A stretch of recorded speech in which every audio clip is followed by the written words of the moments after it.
제4장 아버지와 아들. 그리고 사정이 그렇게 된 것이 나의 죄일까? 마키아벨리.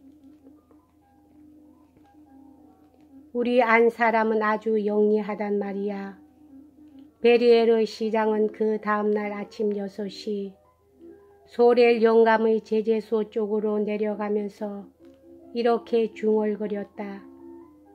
마땅히 시장인 내가 지녀야 할 높은 위신을 지키기 위해서 그렇게 말을 했지만 라틴어를 귀신처럼 잘한다는 그 소렐의 아들을 빨리 우리가 데려오지 않으면 빈틈없는 그 수용소장이 나와 같은 생각을 가지고 가로채 갈지도 모른다는 것까지는 실은 생각조차 못했어.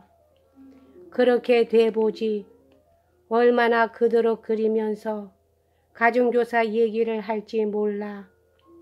그러나 그 가정교사가 일단 우리 집에 온다고 하더라도 장차 법의를 입게 될까? 이런 의문을 정신없이 생각하고 있을 때 레날 씨는 문득 멀리서 키가 6피트가량 되는 시골뜨기 차림의 사나이가 이른 아침부터 열심히 둑에서 두버 강가에 부려놓은 제목의 치수를 재고 있는 것을 발견했다. 그 사나이는 시장이 다가오는 것을 보고도 그다지 반가운 것 같지가 않았다. 제목이 길을 막고 있었을 뿐 아니라 제목을 그곳에 쌓아두는 것은 규칙 위반이었기 때문이다. 소렐 영감은 그 사내가 바로 그 노인이었지만 아들 줄리앙에 대해 레날 씨로부터 상상치도 못한 청을 받자 몹시 놀라기도 하고 또 그 이상으로 기뻐하기도 했다. 그러나 상대방의 얘기를 듣고 있는 동안 그의 표정은 여전히 예의 그 못마땅하고 마음이 내키지 않는 듯한 것이었다. 그것은 바로 빈틈없는 이 산간 지방의 주민들이 교묘히 속셈을 감추는 재주였다. 스페인 통치 시대의 노예였던 그들에게는 아직도 이집트의 농노와 같은 표정이 남아있었다. 소렐의 대답은 처음에는 그가 외고 있는 존경을 표시하는 온갖 공식적인 어구들을 길다랗게 암송하는 데 불과했다. 그의 용모가 선천적으로 지니고 있는 위선의 아니 오히려 교활한 모습을 한층 뚜렷이 느끼게 하는 어색한 미소를 띄우면서 이러한 쓸데없는 말을 되풀이하는 동안에도 이 나이든 시골뜨기의 머릿속은 부지런히 움직여 대체 왜 이 훌륭한 사람이 변변치 않은 자기 아들을 그의 집에 데려다 둘 마음을 일으켰는가 그 이유를 찾으려고 했다. 그는 아들 줄리앙을 아주 싫어했다. 그런데도 그 줄리앙을 위해 레날 씨는 한 해에 300프랑이라는 뜻밖의 봉급을 주겠다고 할 뿐만 아니라 식사와 의복까지도 주겠다고 하지 않는가. 단 의복의 건에 대한 마지막 요구는 소렐 영감이 교묘하게 그 자리에서 불쑥 꺼낸 것이었는데 그 역시 레날 씨가 승낙했던 것이다. 그 요구를 들었을 때 시장은 놀랐다. 내 요청을 들었으면 물론 뛸 듯이 기뻐해야 할 텐데 그러지 않는 것을 보면 다른 집에서도 틀림없이 요청이 있었을 것이다. 발로노 씨가 아니고선 누가 그런 요청을 할 사람이 있겠는가. 레날 씨는 소렐을 졸라대서 그 자리에서 결판을 지으려고 했지만 허사였다. 그 교활한 늙은 시골뜨기는 완강히 버티었다. 제 아들과도 의논해 봐야 하겠다는 것이다. 형식상의 의논이라면 또 모르되 마치 이 시골에서는 돈 있는 아버지가 무일푼인 아들에게 의논할 것이 있다고 하는 그런 투였다. 수력 제재소는 시냇가에 있는 창고 같은 건물이었다. 지붕은 4개의 굵은 나무 기둥 위에 엇갈려 얹은 제목이 떠받치고 있었다. 그 창고 같은 집 한복판에 8, 9피트 되는 높이에서 한 개의 톱이 아래 위로 톱질을 하는 것이 보이며 한편으로는 아주 간단한 기계장치가 제목을 그 톱 쪽으로 밀고 간다. 톱을 아래 위로 움직이게 하고 또 판자로 만들 제목을 천천히 톱날 쪽으로 움직이는 것은 빙글빙글 돌아가는 물레바퀴였다. 제재소로 다가가자 소렐 영감은 그 병력 같은 목소리로 줄리앙을 불렀다. 아무도 대답하지 않았다. 거인같이 큰 2 아들이 큰 도끼를 들고 곧 톱으로 켠 전나무 줄기를 네모지게 다듬고 있는 것이 보일 뿐이었다. 제목 위에 그 놓은 검은 줄에서 한치도 빛나게 하지 않으려고 열심히 도끼를 내려칠 때마다 나무 조각들이 튀었다. 아버지의 목소리는 그들의 귀에까지는 들리지 않았다. 아버지는 창고 쪽으로 걸음을 옮겼다. 안으로 들어가서 줄리앙이 있어야 할 톱날개를 찾아봤으나 없었다. 그러나 그 톱에서 대6 자나 위에 있는 천정의 대들보에 말 타듯 걸터 앉아있는 줄리앙을 발견했다. 기계의 움직임을 감시하기는커녕 책을 읽고 있었다. 소렐 영감에게 이 이상 더 화나는 일은 없었다.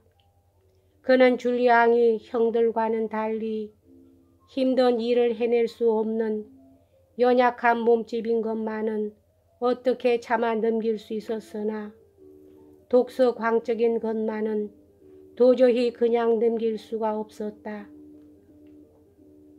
그 자신이 글을 읽을 줄 몰랐던 것이다. 줄리앙을 2-3번 불러보았지만 헛일이었다. 톱날의 시끄러운 소리 때문이라기보다는 그는 책에 정신이 팔려 아버지의 무서운 목소리를 듣지 못한 것이다. 참다 못한 아버지는 늙은 사람답지 않게 가뿐히 톱날로 막 들어가는 나무 위에 뛰어오르더니 지붕을 떠받치고 있는 가로지른 대들보 위로 기어 올라갔다. 힘찬 주먹질이 줄리앙의 손에 있던 책을 냇물 속으로 떨어뜨렸다. 다음에 줄리앙은 역시 세찬 제2격을 머리에 얻어맞고 몸의 평형을 잃어버렸다. 순간적으로 12-13피트 아래서 움직이고 있는 기계의 지뢰 위에 떨어져 몸이 동강이 날 뻔했으나 아버지의 왼손이 그를 거머잡았다. 이 게으름뱅이 같은 놈, 톱날을 지켜야지. 그 따위 변변치 않은 책이나 읽고 있으면 다냐. 그렇게 읽고 싶으면 밤에 사제집에 놀러갔을 때나 읽으란 말이다. 그러면 왜 잔소리를 하겠느냐. 호되게 얻어맞은 줄리앙은 머릿속이 멍해졌지만 코피를 흘리면서 톱날 근처의 제자리로 돌아갔다. 그의 눈에 눈물이 글썽거리는 것은 육체적인 고통 때문이라기보다는 자기가 무척 좋아하는 책을 잃었기 때문이리라. 내려와라 이놈아, 할 얘기가 있단 말이야. 기계의 시끄러운 소리와 이번에도 역시 줄리앙에겐 아버지의 명령이 들리지 않았다. 앞서서 뛰어내렸던 아버지는 다시금 기계 위까지 기어오를 수고를 하기가 싫어서 호도를 따는 긴 장대를 찾아 들고 와서 그 장대로 아들의 어깨를 후려 갈겼다. 줄리앙이 아래로 내려오기가 무섭게 그를 떠밀며 소랠 영감은 급히 집 쪽으로 향했다. 대체 나를 어쩔 셈일까? 줄리앙은 속으로 이렇게 생각했다. 지나는 길에 그는 자기 책이 떨어진 냇물을 서글프게 바라다 보았다. 그 책은 수많은 책 중에서도 제일 아끼는 센트 헬레나 일기였다. 줄리앙은 뺨을 빨갛게 상기시킨 채 눈을 내리깔고 있었다. 얼른 보기에 연약하기 짝이 없는 18이나 19살 가량 되어 보이는 자그마한 체구의 청년은 균형은 제대로 잡히지 않았으나 매부리 코에 섬세한 얼굴이었다. 조용히 있을 때에는 사색과 정열을 담고 있는 그 검은 눈동자가 그 순간에는 세상에 다시 없이 험악한 정오의 빛으로 타올랐다. 짙은 밤색 머리칼이 훨씬 아래쪽까지 나 있어서 이마가 좁아 성났을 때는 아주 짓궂은 사람으로 보였다. 헤아릴 수 없이 많은 인간의 얼굴 생김새 중에서도 이만큼 두드러진 특징을 나타낸 얼굴은 아마도 없을 것이다. 그 날씬하게 균형이 잡혀 있는 몸매는 활기보다는 경쾌함을 보여주고 있었다.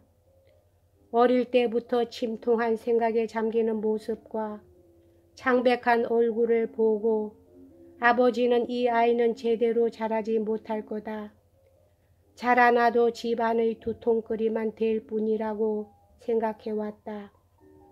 집에서 식구들로부터 따돌림을 받은 그는 아버지와 형을 미워했다. 일요일날 거리의 광장에서 여럿이 모여 놀 때면 언제나 매만 맞았다. 그의 미모로 인해서 처녀들이 그에게 정다운 말을 걸게 된 것도 불과 1년이 채 못 된다. 약골이라고 하여 여러 사람으로부터 멸시를 당해온 줄리앙은 전에 플라타너스 문제로 시장에게 담판을 한 그 노 군의관을 진심으로 존경했다. 그 군의관은 가끔 소렐 영감에게 아들의 일당을 지불해주고 그에게 라틴어와 역사, 즉 자기가 알고 있는 1796년의 이탈리아 전쟁의 역사를 가르쳐 준 일이 있었다. 숨을 거둘 때 그 군의관은 줄리앙에게 자기의 레종 드네르 훈장과 휴직 연금의 미수금 및 30-40권의 책을 물려주었다. 그 책 중에서도 가장 귀중한 책이 방금 시장의 권력에 의해서 물줄기가 바뀐 그 공룡 하천 속으로 퉁겨 떨어져 버린 것이다. 집 안으로 들어가자마자 줄리앙은 아버지의 우악스러운 손이 어깨를 움켜잡는 것을 느꼈다. 다시 몇 대쯤 더 얻어맞을 각오를 하고 그는 벌벌 떨었다. 바른 대로 되라. 아이들이 장난감 납병정을 빙그르르 돌리듯이 한 손으로 아들을 돌려 세우며 거칠은 목소리로 외쳤다. 눈물이 글썽이는 줄리앙의 검고 큰 눈은 자기의 마음속까지도 꿰뚫어 보려는 듯한 이 늙은 제목상의 교활하고 조그마한 회색 눈동자와 마주쳤다. 여기까지 하겠습니다.